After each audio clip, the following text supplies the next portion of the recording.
अशा प्रकारे ह्या आपल्या पुऱ्या रेडी झालेल्या आहे। ह्या पुऱ्या झटपट होणाऱ्या सणाच्या दिवशी करण्यासाठी उपयुक्त आहे, झटपट होणाऱ्या आहे। जसं दसरा झालं, दिवाळी झालं, आणखी कुठले सण असेल त्या निमित्ताने करायला अगदी इझी आहे। आणि यामध्ये आपण तेल टाकलं असल्यामुळे ते खुशखुशीत झालेले आहे आणि फुलल्यासुद्धा आहे।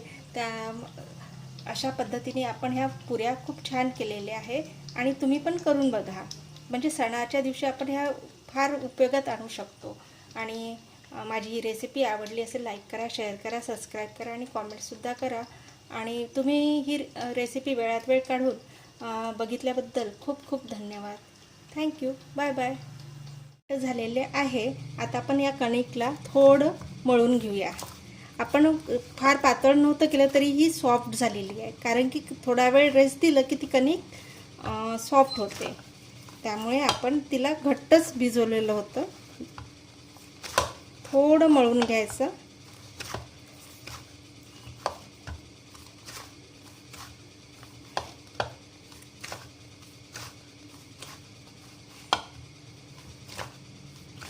आता हे मळून झालेलं आहे। आता आपण लाटूया।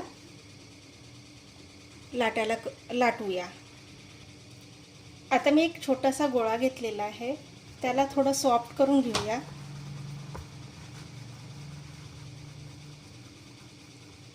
आणि लाटूया।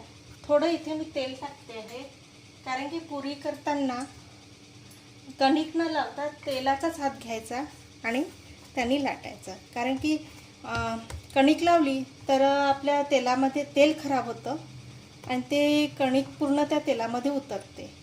त्याच्यामुळे आपण पुऱ्या लाटताना थोडं तेल लावायचं आणि मग पुरी लाटून घ्यायची। आता या पद्धतीने मी त्याचा गोळा केलेला आहे। आता आपण याला लाटून घेऊया।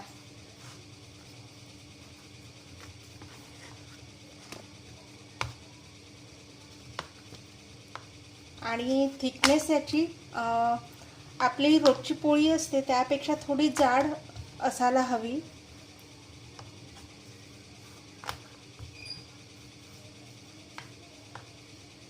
आणि फार जाड पण नको, कारण जाड जर पुऱ्या झाल्या तर ते तेल जास्त घेतात।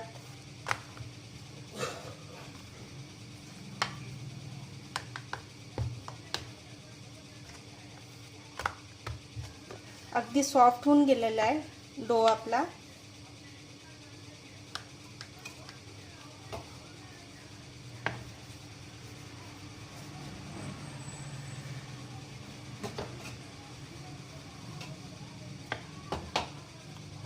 थोडं पातळ करूया, काठ थोडे जाडसर आहे याचे, पातळ करूया आपण।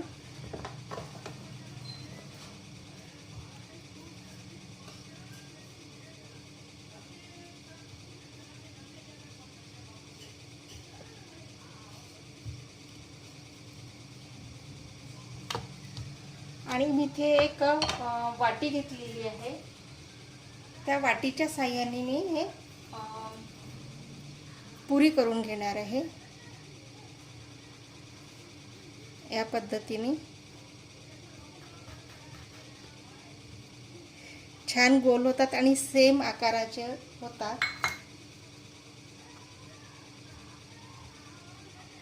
आणि हे असं काढून घ्यायचं। बघू शकता जास्त मी जाड केलेली नाही आहे। आणि यांना काढून घेऊया।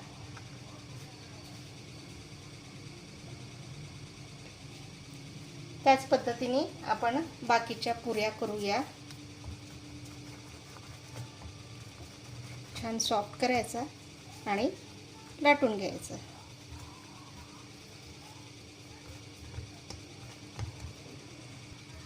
या पद्धतीने आपण पोळी लाटून घेतली। आता आपण याचे वाटीच्या साहाय्याने पुरी करूया। या पद्धतीने आपण सर्व पुऱ्या लाटून घ्यायच्या आणि नंतर तळून काढायच्या। अशा प्रकारे आपण सर्व पुऱ्या लाटून घेतलेल्या आहे। आता आपण त्याला तळून घेऊया। तर चला तर मग आता इथे मी गॅसवरती कढई ठेवलेली आहे। आता त्यामध्ये तेल पण टाकलेलं आहे आणि ते सुद्धा गरम झालेलं आहे, पण आपल्याला चेक करायचं आहे की तेल चांगलं गरम झालं आहे की नाही. त्यासाठी मी थोडं असं कणकेचा गोळा टाकते छोटासा. हां, तो वरती आला हा, तर याचा अर्थ असं समजायचं की तेल छान गरम झालेलं आहे. तर आता आपण पुऱ्या करायला रेडी आहोत.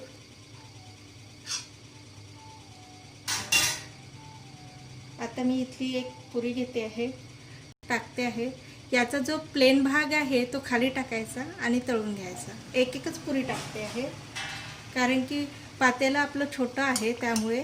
आणि या पुरीला थोडं थोडं असं असं प्रेस करत ती फुगायला लागते.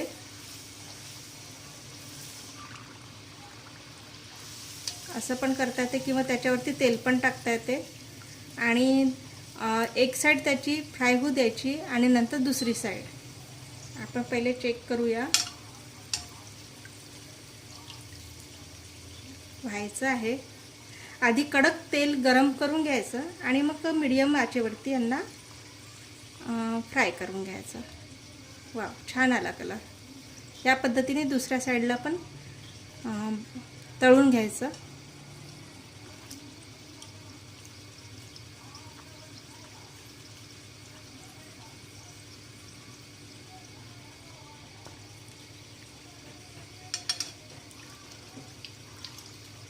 आणि कलर हा डार्क करायचा असेल कडक एकदम, तर ते आपल्यावरती डिपेंड आहे.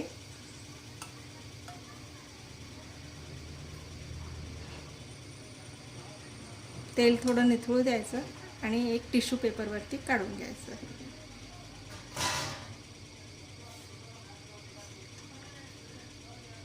दुसरी टाकूया.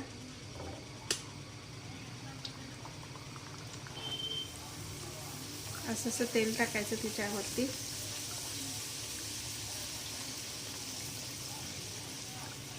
छान फुलली आहे.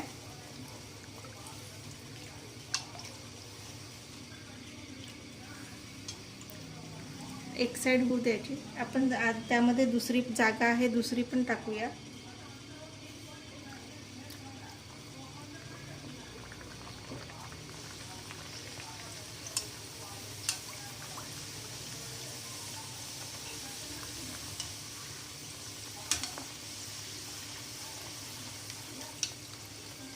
पण फुलत आहे छान.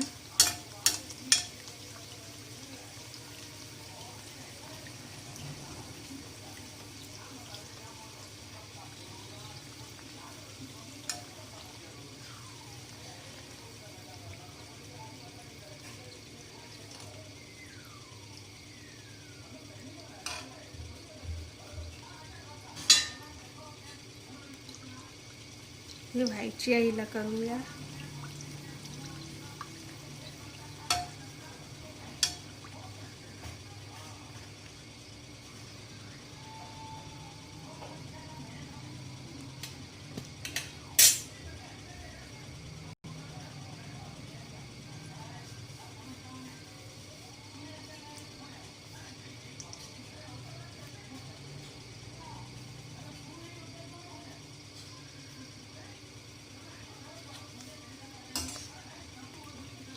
अशा प्रकारे आपण सर्व पुऱ्या तळून घेऊया.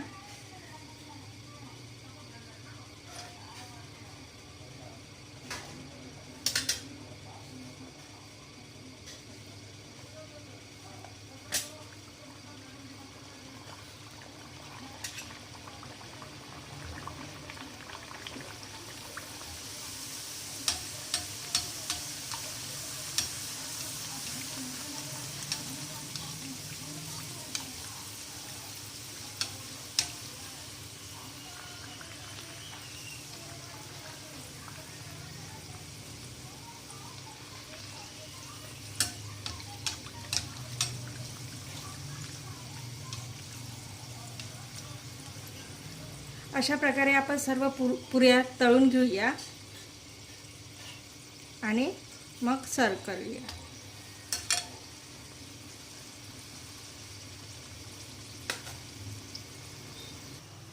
अशा प्रकारे आपल्या या गव्हाच्या पिठाच्या पुऱ्या रेडी झालेल्या आहे. आणि खूप छान फुललेल्या आहे, छान अशा मस्त फुललेल्या आहेत. तर या पद्धतीने तुम्ही करून बघा आणि रेसिपी आवडली असेल लाईक करा, शेअर करा, सबस्क्राईब करा आणि कॉमेंटसुद्धा करा. आणि वेळात वेळ काढून तुम्ही माझी ही रेसिपी बघितल्याबद्दल खूप खूप धन्यवाद. थँक्यू. Bye bye. नमस्कार, मी पद्मा रेसिपी मराठीमध्ये तुम्हा सर्वांचं खूप खूप स्वागत आहे. आज आपण पुरी प्रकार बघणार आहोत. तर त्यामध्ये सिंपल पुरी आणि सॉफ्ट कशी बनवायची गव्हाच्या पिठापासून ती बघणार आहोत. तर त्यासाठी आपल्याला काय साहित्य लागतं, चला तर मग बघूया.